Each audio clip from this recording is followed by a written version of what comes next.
ఈ నీచాతి నీచులు వాళ్ళ నోటిని అదుపులో పెట్టుకోరు, కానీ ఏదైనా అరెస్ట్ల విషయంకి వచ్చేసరికి మాత్రం బోర్ని ఏడుస్తారు. ఈ జోగి రమేష్, అంబటి రాంబాబు, కొడాలని కొంతవరకు ఇప్పుడు అదుపులో అయ్యాడని అనుకుందాం. పార్టీ పరంగా నేను తిట్టడం లేదు, ఎందుకంటే వ్యక్తులు ఎవరైనా సరే వాళ్ళ యొక్క గొప్పతనాన్ని లేకపోతే వాళ్ళు చేసిన సేవలు చెప్పుకోవచ్చు. ఈ వీళ్ళు రాజకీయ నాయకులు. మన దురదృష్టం దేశంలో ఎక్కడా లేదు ఇటువంటి నీచ సంస్కృతి.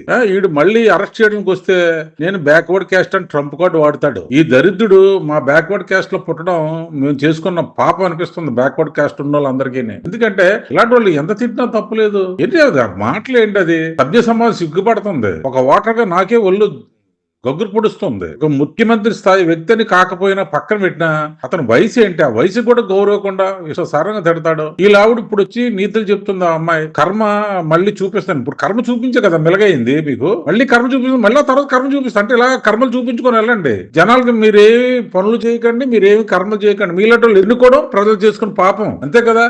జగన్మోహన్ లాంటి వ్యక్తి కూడా కొన్ని సందర్భాలు ఆలోచించే మాట్లాడుతున్నారు. చిన్న చితక నోరు జారిన ఇంత దరిద్రంగా మాట్లాడారు ఆయన కూడాను. సార్ జగన్మోహన్ రెడ్డి గారు, మీరైనా సరే ఇలాంటి వాళ్ళు కంట్రోల్ చేయండి సార్. ఇలాంటి వాళ్ళ వల్ల మీకు ఉపయోగం కన్నా మీకు చెడు ఎక్కువ జరుగుతుందండి. మీరు గమనించండి సార్. మీరు గెలుస్తారో ఓడుతారో అన్నది పక్కన పెట్టండి సార్. మీకు వ్యక్తిత్వానికి కూడా ఇటువంటి వాళ్ళు మాయని మచ్చండి. తిట్టుకున్నంత మాత్రాన ప్రాబ్లం సాల్వ్ అవ్వదు సార్. ప్రజలకు కావాల్సింది ప్రాబ్లం సాల్వ్ చేసే నాయకుడు అండి. రాష్ట్రాన్ని అభివృద్ధి గాడిలో పెట్టే నాయకుడు కావాలండి. వాళ్ళ సమస్యలు సాల్వ్ చేసే నాయకుడు కావాలండి. ఏమి సార్ ఇదేం తిట్లండి ఇవి? ఈ మధ్యకాలంలో ఒక సంవత్సరం బట్టి బూతులు మళ్ళీ తిట్లు వినలేదు అంటే ఇప్పుడు వచ్చి మళ్ళీ తిడుతున్నారు సార్. అమ్మల్ని అబ్బల్ని తిట్టడం ఏంటి సార్? ఇది చిన్నపిల్లలు కూడా భయపడుతున్నారు సార్. టీవీ ఆన్ చేయాలన్నా చిన్నపిల్లల తల్లిదండ్రులు కూడా బాధపడుతున్నారు సార్. ఆ పిల్లలు ఇలా తిట్లు నేర్చుకుంటారని. చూడండి జోగి రమేష్ వాళ్ళ మిసెస్ స్టేట్మెంట్ ఇస్తుంది. ఆవిడ కర్మ ఎవరిని వదలదు. నిజమేనమ్మా, కర్మ ఎవరిని వదలదు. ఇప్పుడు అది జరిగేది అదే కదా జరుగుతుంది. ఇప్పుడు మళ్ళీ మీరు గెలుస్తారని ఎలాగనుకుంటున్నారు? ఒకవేళ మిమ్మల్ని గెలిపించారంటే వాళ్ళంత చెడు చేసుకున్న ఓటర్లు ఇంకొకరు ఎవరు ఉండరు. మీకు కూడా అభిమానులు ఉంటారు, ఖచ్చితంగా ఉంటారు. ఎందుకంటే రావణాసురుడికి అభిమానులు ఉన్నారు ఈ దేశంలోనే. రాముడికి అభిమానులు ఉంటే రాముడికి మంచివాడు కనుక అభిమానులు ఉన్నారు. రావణాసురుడికి కూడా అభిమానులు ఉన్నారు కదా. మన లోకం తీరంతా సిగ్గుండాలి. రోడ్డు పడి తిట్టుకున్నారు. ఒకడేమో అమ్మలు తిడతాడు, ఒకడేమో పర్సనల్ గా తిడతాడు.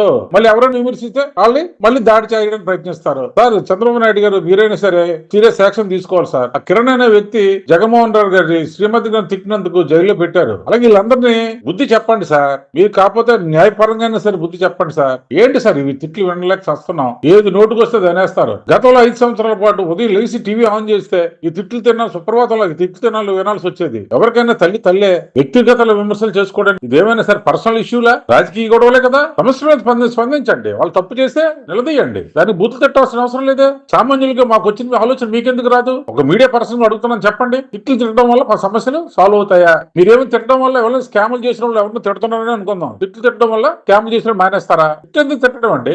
ఈ పలానా పని చేశారు, ఈ పలానా తప్పు చేశారు పూజ చేయండి. ఇంకా చాలేదనుకోండి కోర్టులకి ఎక్కండి. ఎందుకండి ఇవి? సార్ జగన్మోహన్ రెడ్డి గారు, మీ నాయకుల్ని మీరే కంట్రోల్ చేయగలరు సార్. ఇంకెవరు కంట్రోల్ చేయలేరు. చెప్పండి సార్. మీ మీద నింద వచ్చింది అనుకోండి, దాన్ని ప్రూవ్ చేసుకోండి. అది నింద లేకపోతే నిజమా అన్నది. తప్పు సార్, పాపం సార్. తిట్టిన మీకెలా ఉందో, తిట్టించుకున్న ఆయనకి ఎంత బాధగా ఉందో మాకు తెలియదు, కానీ ప్రజలు మాత్రం ఈ తిట్లు వినలేక వస్తున్నారు సార్. రాజకీయంలోనే విమర్శలు కామనే, కానీ ఇదేం తిట్లు సార్ ఇవి? మీ నాన్నగారు ఎప్పుడు ఇటువంటి బూతులు తిట్టలేదు, బూతులు ప్రోత్సహించలేదు సార్. గతంలో గమనించండి. ఒక మీడియా పర్సన్ గా మేము చెప్తున్నాం తప్ప, ఒక సామాన్య వ్యక్తిగా చెప్తున్నాం తప్ప ఏ పార్టీ కుమ్మకాయాలని కాదు. నిజం చెప్పాలంటే తెలుగుదేశంలోని బూతులు తిట్టే వాళ్ళు ఒకరుంటే మీ దానిలో 10 మంది ఉన్నారు సార్. అది మీకే సిగ్గుచేటు. పెద్ద మనసుతో మేము అన్న మాటలు గ్రహించండి. ఎక్కడైనా మీ నాయకుల్ని మారమని చెప్పండి. మా విశ్లేషణ నచ్చినట్టయితే లైక్ చేయండి, షేర్ చేయండి, సబ్స్క్రైబ్ చేయండి. My media, me Janardhan.